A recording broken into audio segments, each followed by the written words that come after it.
শরীফের দিকে রওনা দিয়েছে দূর দূরান্ত থেকে আসা মানুষ।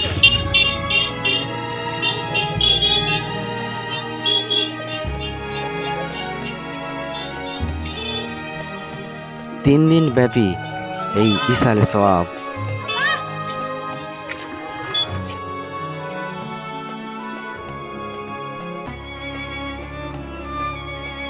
প্রশাসন যথেষ্ট সহযোগিতা করছে যাতে কোনো রকম দুর্ঘটনা না ঘটে।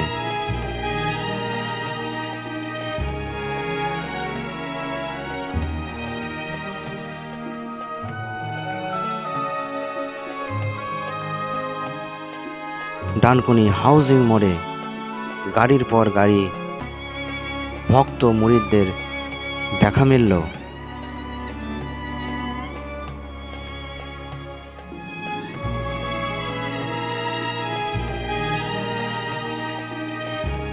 যারা আমাদের চ্যানেলে নতুন তারা চ্যানেলটিকে সাবস্ক্রাইব করবেন, লাইক করবেন, কমেন্ট করবেন আর বেশি বেশি করে শেয়ার করবেন। আমাদের ফেসবুক পেজ, সেই পেজটিকে অবশ্যই ফলো করবেন।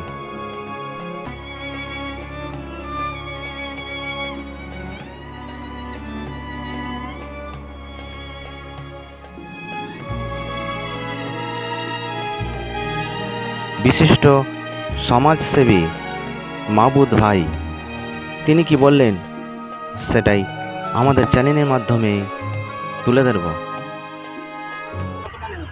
ঢল প্রচুর পরিমাণে নেমেছে, যেই পরিমাণে নেমেছে মানে অন্যান্য বছরের থেকে যে প্রথম দিনে যে এত ঢল নেমেছে সেটা হয়তো একটু ভাবানীয় বিষয়। তবে প্রশাসনও খুব সুন্দরভাবে পরিবেশন করে রোড ক্লিয়ার করে মানুষকে পাস করছে, খুব ভালো কাজ করছে প্রশাসন।